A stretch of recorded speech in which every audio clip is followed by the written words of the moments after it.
Welcome to Stand Up for Doctors. I'm your host, Kim Downey. Thank you very much for joining us. I'd like to welcome Amanda Hill and Eva Minkoff. Thanks for joining us today, Amanda and Eva. You're welcome. Glad to be here. Yeah, very happy and honored to be here, Kim. Okay, and I'm so happy to have both of you. I'm really looking forward to our conversation. I always say that, but I always am. So every single one is super exciting, so and fun. So we met on LinkedIn, and I'll have you introduce yourselves momentarily. Today we'll be talking to two professionals who are not doctors, though you each play significant roles in supporting doctors.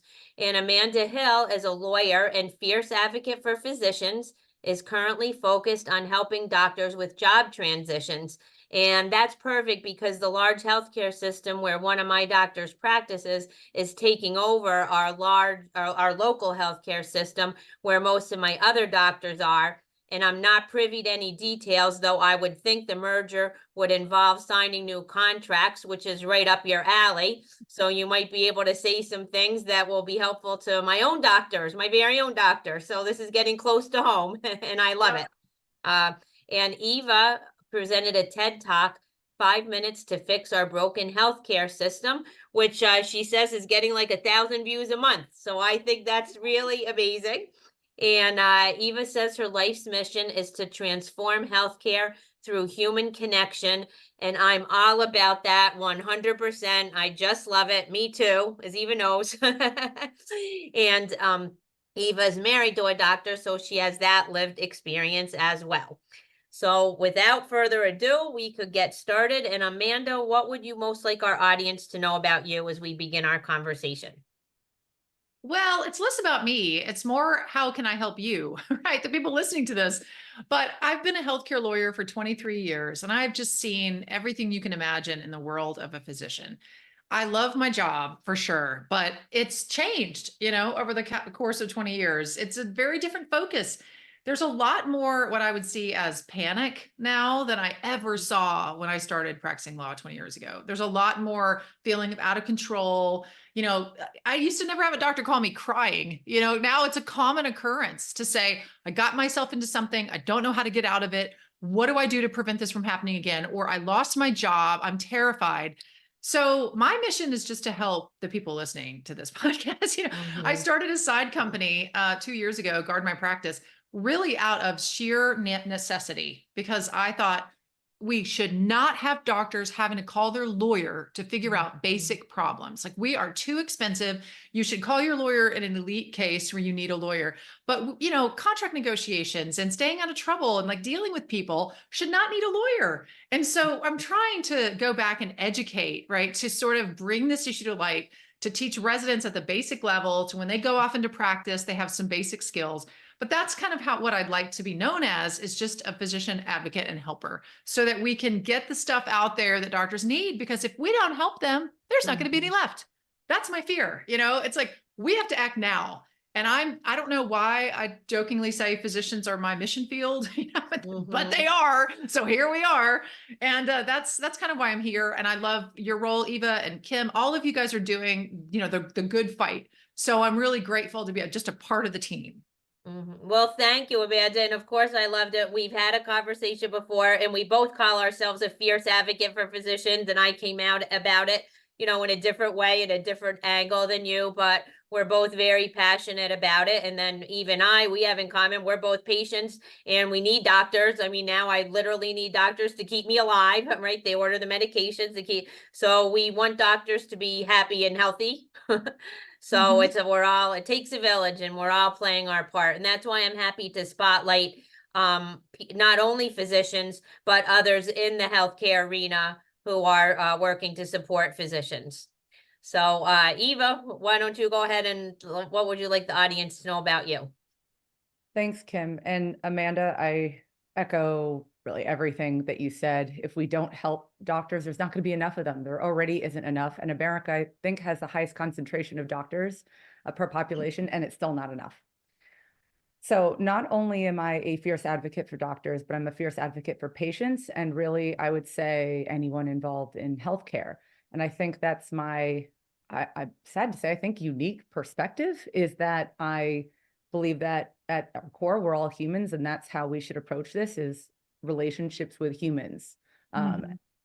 And sure, we have different roles to play, like patients are experts in their experience, and doctors are experts in the knowledge and the science. But we need to work together in order to create a true partnership and transform healthcare, as I've said. But in terms of my experience, I just wanted to add that, yes, my husband is a doctor. However, this is something that I felt very passionate about before I met him. I don't think it's a coincidence that I married a doctor for that reason. But I still am a chronic patient, have been seeing specialists since I was 12. It took me about 20 years to get any accurate diagnoses. And honestly, I don't even have rare conditions. They're just a little difficult to diagnose. And because of that, I have navigated every inch of the system. And then I also have professionally, I'm not going to go into my long list, but let's just say I've hopped around a lot in pretty much every aspect of healthcare. And again, it gave me this unique perspective of what I felt was missing on all sides, from all facets. And I guess, spoiler alert, I think it's a lack of relationship between the people involved. Mhm. Absolutely. Absolutely. Yeah. So you can tell that we agree, right? So Amanda, I know that your current focus is on helping doctors with job transitions. Now, you don't mean solely out of medicine, right? You mean even between, right? And that's what I was hoping you'd speak to too, because I've done multiple article collaborations for Kevin MD with other physicians, and we talked about, physicians who were burnt out and what they did to help themselves, some who did side ventures, and then some we said, sometimes the answer is to pivot, and that's okay. And if that's what you have to do to be happy or save your life or whatever, I love it even more when we can find doctors ways to stay happy and healthy in medicine, because as Eva said, or that we are lacking in doctors. We need more doctors, not less. So what would you like to talk about, how you're helping doctors with job transitions? Yeah, I mean, I don't want doctors to get out of medicine. You're right. I mean, obviously it happens, right? If you're going to save your life, I don't want you to, die trying. But certainly, I teach a course with another physician surgeon coach. But one of the things we talk about is called 90-day notice. It's kind of a play off the contract notice period, right? Usually there's a 90-day notice to get out of your contract. But the bigger question for me is doctors are not really thinking and strategizing of their next move. They're just like, I'm in pain. I must stop this job. It's all the job's fault. And then they quit and then they take a new job. And a lot of times the same problems are following them from job to job to job.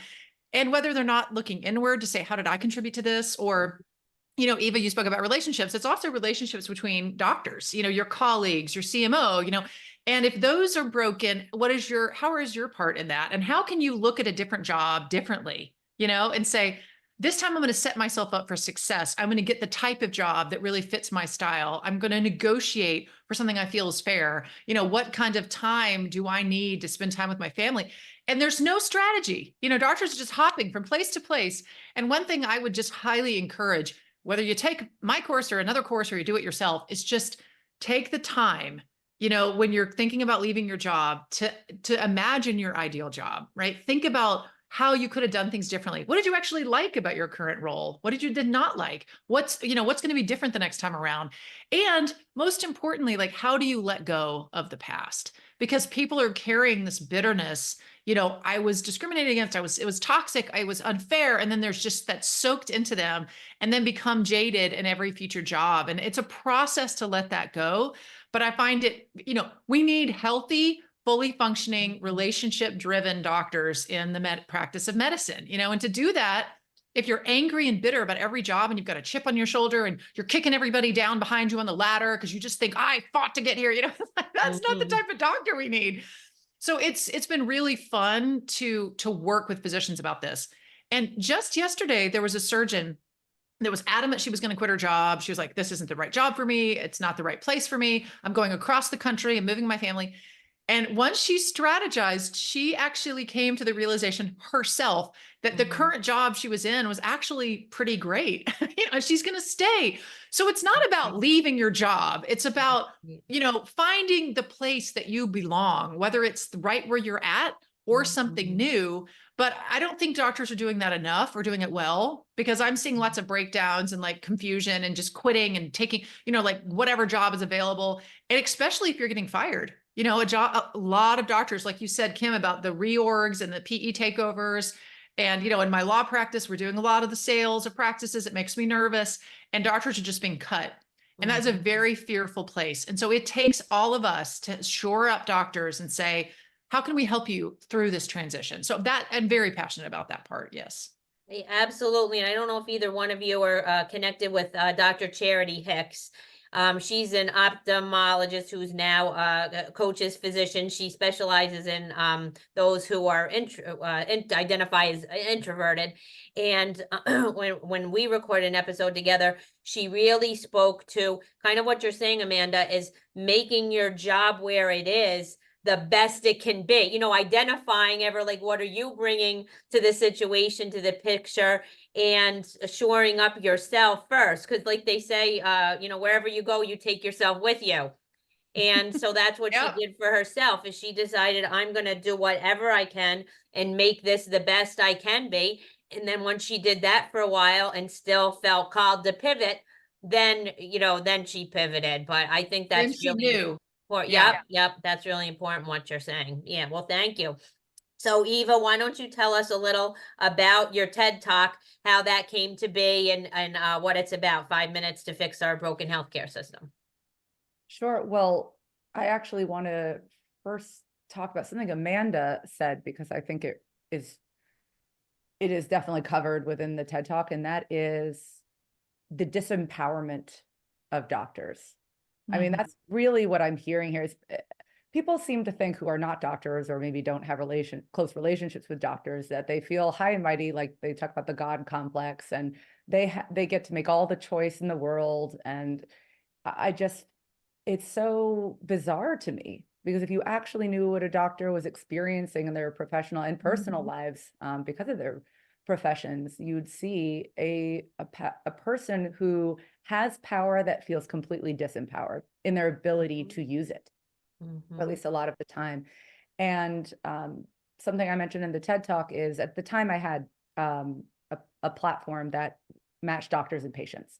And I decided to survey all of them, asking, what is it why do you think our system is broken?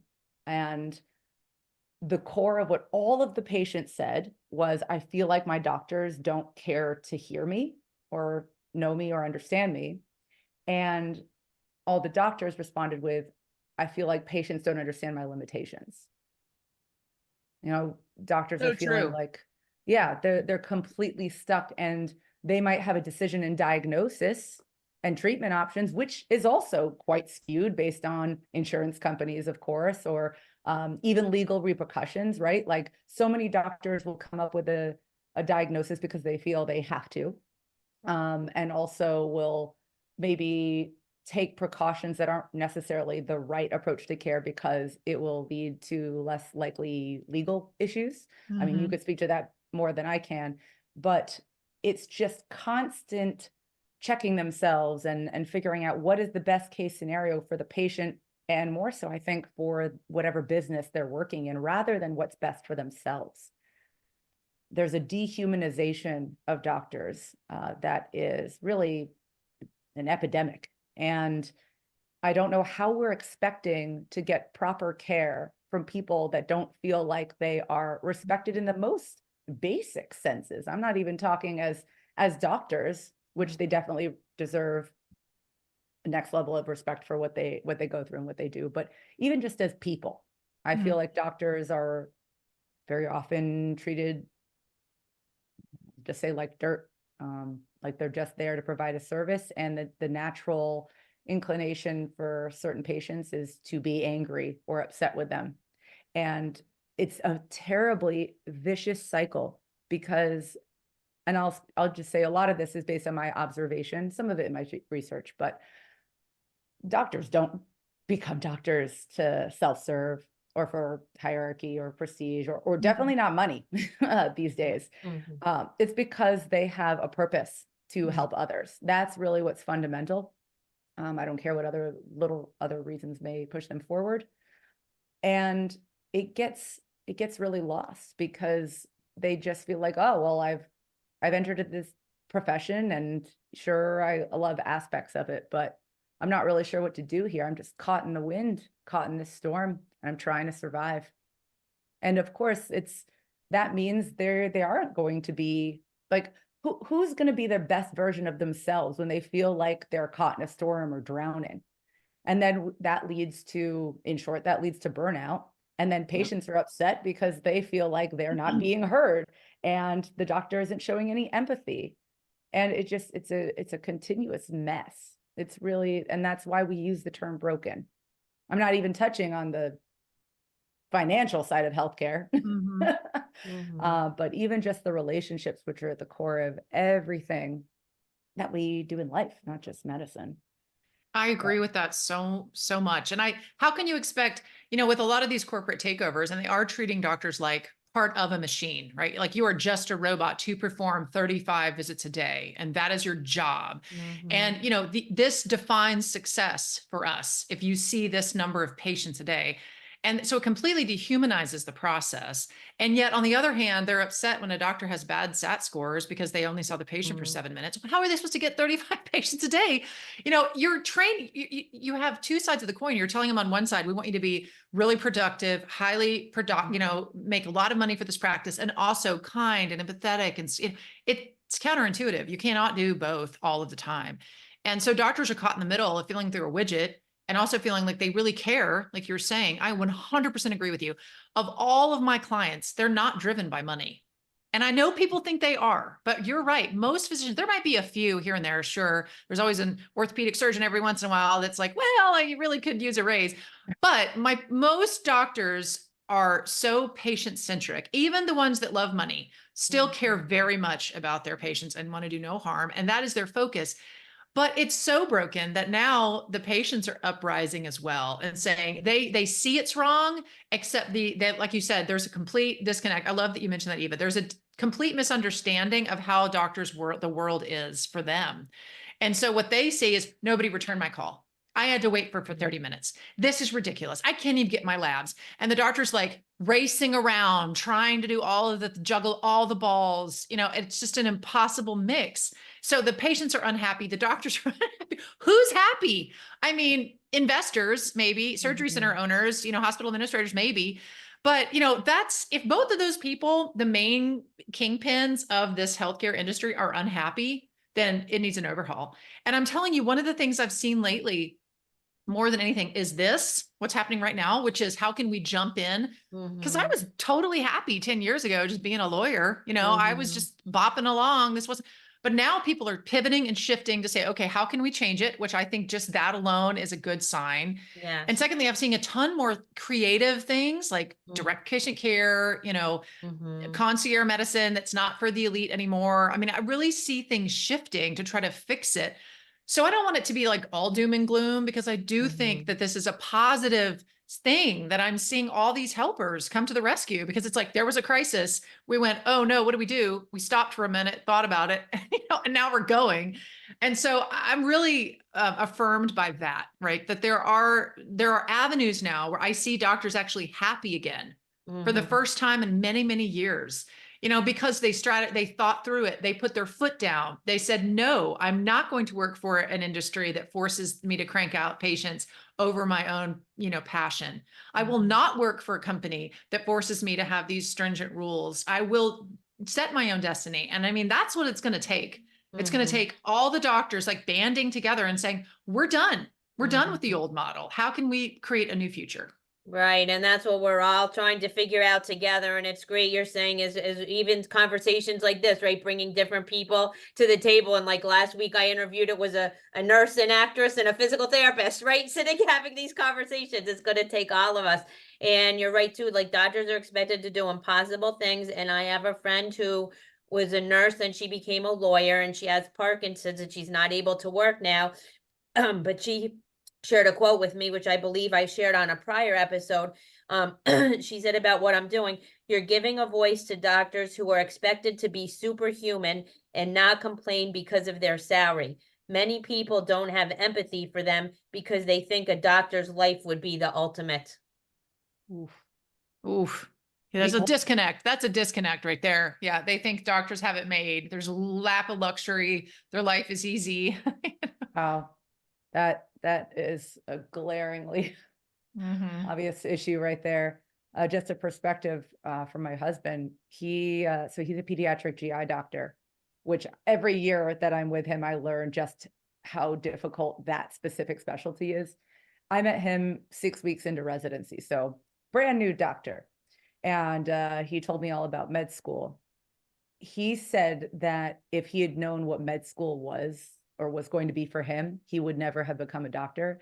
And he decided to be a pediatrician when he was 5. Like, it has been his Aw. life's calling. And obviously he went through it. He's a wonderful physician. I'm very proud of everything that he does. But, sometimes I think about his intern year, which is when I met him, and everyone says that's the hardest year. I'm not sure that's true. It's different. But it's when you get into attending hood, I wouldn't say it really gets any easier. It's just a different animal. Hmm. Mhm. It's a scarier animal, I would say. Well, and then Uh, even in raising awareness for, I mean, I think my audience is mostly physicians, but it's not 100% physicians. And even in residency, just even the lack of sleep, like it's almost, that they're expected to do things that aren't really human, or it's it's like the military, like they're SEALs, right? Like Navy SEALs. Oh my, Well, Kim, I want to say that again, I started dating him in his intern year and he's doing these 24-hour shifts every once in a while. And I remember, I talk to him before I go to sleep and I wake up in the morning and he's still working. And every single time I had that experience, I oh, got wow. mad. I was so mad. And I knew that this was actually taken down a notch from what it was. Now it's like you can't work more than 24 hours, also certain number of hours per week. 80, And which is still like yeah. twice what most people work, right? Oh But man. go Well, ahead, and Amanda. what I'm seeing is not just, it's like they went through what they considered the grind, right? Like the lack of sleep and the attendings over them, making them feel stupid. And they push through and all the grind of all of that. And then they thought like, we're done with that, right? Now we're in practice and it's going to get easier. Mhm. But the thing that crushes, it doesn't get easier, right? I mean, we know this, but the thing that's crushing a lot of these doctors and what I'm hearing is the pressures of real, just non-physician life, like things like I'm the head of the household. My family Mhm. depends on me. Like I don't have the luxury of quitting this job and like soul searching and traveling or doing all this other stuff. And if they get fired, it's like their whole identity is wrapped up in being a physician, right? So now they're like devastated. Like my life is over. Their suicide rates are going up, skyrocketing, as you know, Kim, have that personal experience. But to me, that's the bigger tragedy is like, there's some imaginary anvil that's like sitting on their chest and they feel like they can't breathe. And if they don't have, this immediate fix, they're everybody is going to be let down. Right. And if they And so have that's what hundreds we of have to, thousands of dollars of medical debt, right, that's how they feel trapped. right.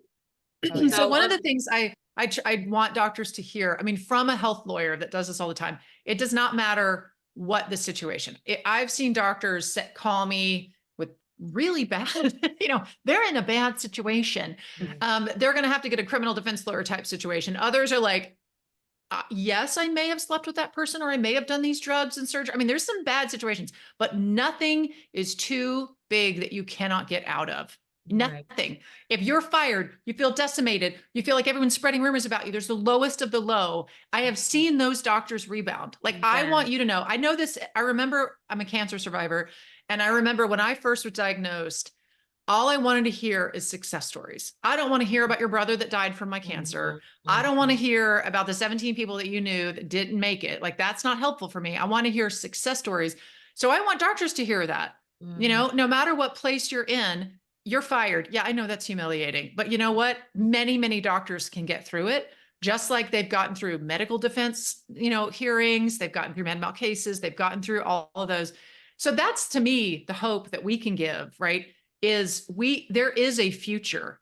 There Yeah. is hope for you, and Yeah. this is not the end. No And matter that's really, who I'm you passionate are, about it's that. never that bad. You're Right. exactly. And that's so important, Amanda. Thank you.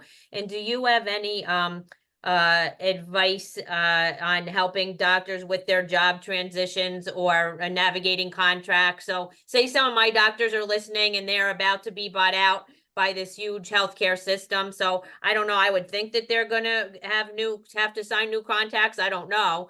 Do you have any like a few big tips of things for them to keep in mind if any of them are listening? Well, I mean, self-promotion. You can certainly buy my courses online because that's what I do. We also have a boot camp. I don't know when this is airing, but we're putting out these boot Next camps. week.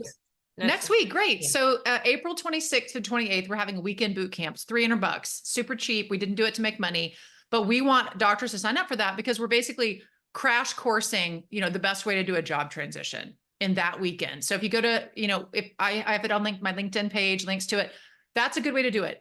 But let's just get away from like the courses that you can buy on this and just talk about your contract. I always recommend that you get a really good health lawyer, review your contract and negotiate for you always. But here's the deal. You have to get a lawyer that you trust and as your advocate. And, like you mentioned, even relationships are everything. So you also have to have a good relationship with your attorney. It's not just like another piece of the puzzle, like check, got it reviewed, red lines, done, send it over. It's a relationship. So part of what doctors need to understand, and one of the things I teach is you have to discover what you can do for this new system. Okay, so they're being taken over. I don't love it, but I need this job. So how can I make the system better? How can I get involved? How can I make myself indispensable to this new company? Because these patients need me. They're not just going to fire all of you. They need these doctors to stay in place. So you got this one amazing piece of leverage, which is I'm the consistent doctor that's here right now. I'm the one that makes this transition smooth for you. And in exchange, as a lawyer, I'd say, go get, something to make it worth their while. Get a sign-on bonus, negotiate for what you're actually worth, regardless of what you were getting paid before. Now's the time. And the second piece of advice is find that backdoor in whatever contract that you sign. Don't sign agreements that bind you and lock you in and have this ridiculous non-compete and you feel like you can't breathe. Part of finding your own voice, and being able to have levity again is knowing that nobody owns you and you have that control, Eva, that you were talking about, right? Your own, sort of your own disposition that I can come and go. I can leave this job. There's 90 days notice and I'm out. I don't have a restriction that binds me to it. And this is your shot. Don't just sign the contracts because nobody else is telling you otherwise. And you're like, well, I guess this is the best I'm going to get. Like band together, all the doctors, make sure you're on the same page and fight for what you deserve right now. Right. And that you can refuse to sign the contract or you could ask for modifications for the contract.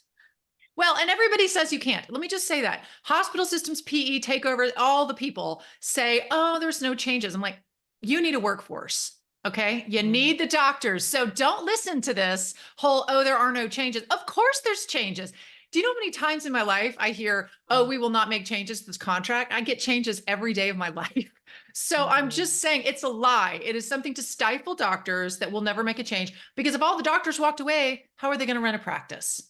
So you have a lot more leverage than you think you do. That's good advice. Thank you very much. Eva, was there anything else you wanted to say about your TED Talk or if you have any suggestions for patients who wish to support their doctors? Yeah, there is something I want to circle back on, and that is, so we're talking about different ways that we can improve the lives of doctors and even transform our healthcare system, as I'd like to say. And though I'd like many, many things to change, my talk is really about what can we do now if nothing else changed? What can we do as individuals? And that is bring empathy, bring a human interaction into these dynamics. And I have a few different ways that we can do that. But the reason I like to call it the elephant in the room, like 5 minutes to fix our broken healthcare system. That would be fantastic, right? And the reason I said 5 minutes is because I do talk about a tool in the talk. However, the tool aside, that's just like something you can try on. What I'm trying to highlight is that it doesn't take very long. It could actually take 5 seconds to build a connection with another individual. I mean, we know this about first dates, right? This doesn't have to be in a healthcare setting. And sometimes all it takes is just one comment. And I would like to share a couple that come from a doctor and some that can come from a patient. So let's say a patient has a condition that's invisible or hard to diagnose, like I've had. Mhm. If a doctor says to the patient, I believe you, Mhm. or even I believe in you, I mean, that is a game changer in the Mhm. feeling between those two people. That person feels like all the fundamental needs a human has in terms of recognition, and respect and belonging. And it's just, it doesn't take many words Mhm. or moments for there to be a fundamental shift in that relationship, both short term and long term. You could say things like, let's work together. I'm Mhm. here to listen to your concerns. You're not alone in this. Like Mhm. these are phrases that insinuate that you have support here and we're in a partnership. And for patients, I mean, I think you've talked about this a lot, Kim, is thanking them in the Mhm. moment, not just like a card later on, but Right. say, thank you for taking the time to listen to me. Mhm. Mhm. Knowing you're on my team gives me confidence. I Mhm. trust your judgment, right? Like these things, like confirming all a doctor really wants to hear is, oh, Mhm. wow, you do feel that I am here for you. You understand my intentions being in this room. I mean, even if your doctor doesn't seem like they're in the best mood, Mhm. and they're, we'll not get into all the reasons why doctors don't come off as the most empathetic, Mhm. but recognizing the reason they are in that room with you Mhm. and what they're doing in order to make or to be the best care provider, Mhm. it means the world to them. Mhm. Yeah, I thank love you. that, That Eva. can't, yeah, that can't be understated. All of that you said, because, and you've had it from lived experience as a right? The things that either doctor said or didn't say to you that informed your suggestions, right? You've had good and unfortunate experiences yourself with physicians.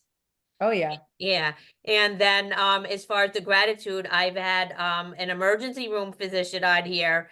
And she said she rarely gets that. Like sometimes they go to work not knowing they make a difference when they're literally saving people's lives, but they don't get thanked often. They can literally save somebody's life, and it's rare that they get a thank you. So that can't be, we can't say it enough. So thank you, Eva. I appreciate that. Amanda, was there any Can I final words that you'd piggyback like? on Go what ahead. Eva was saying? So this is interesting that you mentioned that because I had a doctor, a lot of doctors get jaded just because they do, it happens. And a lot of times they're like, I hate it when patients come in with like, oh, they've done all this research and they're on this wrong trail, and I'm like, how about instead of like looking at them as like this horrible person that they actually are invested in their own care? Because all of us are at home Googling, to try to figure out what we've got, right? Right. And so it changes the game. And Eva, you said this so much more eloquently, maybe, but it changes the game when a doctor can say, thank you for being an advocate for yourself. I appreciate that you want to research this. And then maybe even give them some websites that you Mhm. trust, that Right. maybe that aren't bunk science or something, that you really can encourage them to look at. But to say, to a patient, I appreciate your diligence to your own health. That also immediately causes trust and a relationship between the two of them. And the patient's like, thank God, because every other doctor acts like I'm a non-compliant weirdo for doing my Mhm. own research. I'm just trying to make myself feel better. So I love that, the feeling of thank you. And they're like, no, I care about you and I value you and I appreciate you're trying to stand up for your own health. And man, that's a partnership that will go long into the future. Well, That's thank you very much. And it gets down to what I believe it was Eva said earlier, we're all humans and it's all about relationships and how I end it, when I say we have to care about each other. So how can our listeners get in touch with you, Amanda? Guardmypractice.com. Okay. And at you, Eva? 5 minutes to fix healthcare.com. Okay, well, thank you very much. And then as a preview, Amanda will be having you on again next month with Dr. Geeta Pensa.